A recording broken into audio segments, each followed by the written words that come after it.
রাকেশ ছিল গ্রামের এক সাধারণ ছেলে। তার বাবা একজন কৃষক, মা গৃহিণী।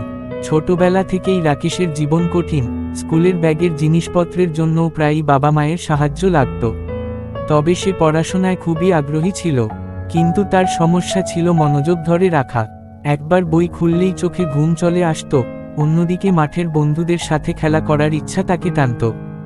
একদিন স্কুলের প্রধান শিক্ষক মিস্টার চক্রবর্তী ক্লাসে একটি বক্তৃতা দিলেন। সফল মানুষরা তাদের সময়কে ঠিকভাবে ব্যবহার করে।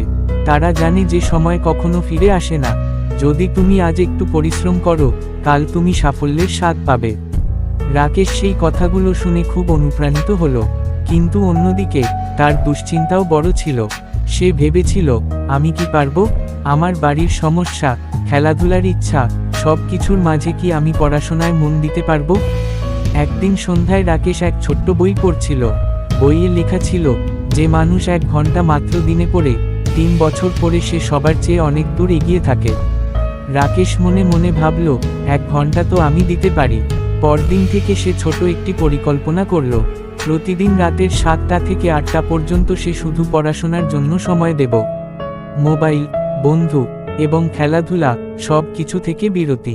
প্রথম 3 দিন কঠিন ছিল।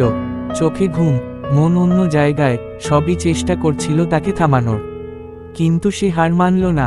সে বলল, আমি যদি থামাই, আমি নিজের স্বপ্নকে ছুঁই না। তাই যাই হোক, 1 ঘন্টা পড়ব। সপ্তাহের শেষে তার ছোট্ট অভ্যাসটা শক্তিশালী হয়ে উঠল। 1 ঘন্টা পড়ার পর তার মন আরও স্পষ্ট হয়ে উঠত, ধারণা ভালোভাবে ধরে রাখতে পারত। তার ছোট ছোট সাফল্যগুলো তাকে আরও অনুপ্রাণিত করত। কিছু মাস পর রাকেশের ক্লাসে এক বড় পরীক্ষা নেওয়া হলো। প্রথমবার পরীক্ষায় সে ভয় পেয়েছিল, কিন্তু রাকেশ জানত যে তার নিয়মিত অভ্যাস তাকে প্রস্তুত করেছে। পরীক্ষা চলাকালীন সে সমস্ত প্রশ্নের উত্তর লিখতে সক্ষম হলো। ফলাফলে রাকেশ পেয়েছিল গ্রামে সেরা নাম্বার। রাকেশের বাবা মা খুব খুশি হলেন। বাবা বললেন, দেখেছিস ছেলে, ছোট্ট অভ্যাসই বড় পরিবর্তন আনে। রাকেশও বুঝল যে নিয়মিত চেষ্টা এবং মনোযোগী থাকা কতটা গুরুত্বপূর্ণ।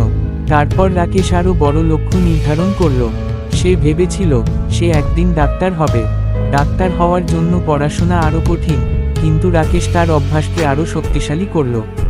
প্রতিদিনের 1 ঘন্টা পড়াশোনা ধীরে ধীরে 2 ঘন্টা হয়ে গেল।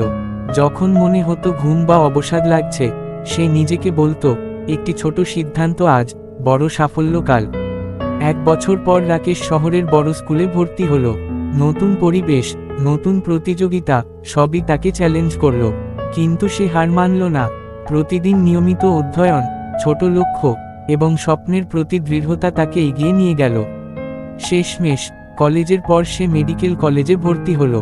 রাকেশ জানত, তার সফলতার মূল কারণ ছিল ছোট্ট অভ্যাস এবং মনোযোগ ধরে রাখা। সে শিখেছে যে কোনো বড় সাফল্যই ছোট ছোট সিদ্ধান্তের মাধ্যমে আসে। রাকেশের গল্প আমাদের শেখায়, ছোট্ট অভ্যাস গুরুত্বপূর্ণ। প্রতিদিন 1 ঘন্টা মনোযোগী অধ্যয়ন ভবিষ্যৎ গড়ে। নিয়মিত অধ্যয়নই বড় সাফল্যের চাবিকাঠি। একদিনে সব শেখা সম্ভব নয়, কিন্তু নিয়মিত চেষ্টা সবকিছু সম্ভব করে। মনোযোগ ধরে রাখাও একটি দক্ষতা। একবার অভ্যাস হয়ে গেলে মনোযোগ স্বয়ংক্রিয়ভাবে আসে। স্বপ্ন বড় হলেও পথ ছোট। প্রতিদিন ছোট সিদ্ধান্তই বড় লক্ষ্য অর্জনে সাহায্য করে। রাকেশের মতো তুমি নিজেও ছোট ছোট অভ্যাস শুরু করতে পারো। আজ যদি তুমি নিজের পড়াশোনার জন্য 1 ঘন্টা সময় দাও, কাল তা 2 ঘন্টা হবে, তারপর 3 ঘন্টা। একদিন তুমি দেখবে তুমি সেই ছেলে বা মেয়ের মধ্যে একজন যে নিজের স্বপ্ন বাস্তবায়ন করেছে।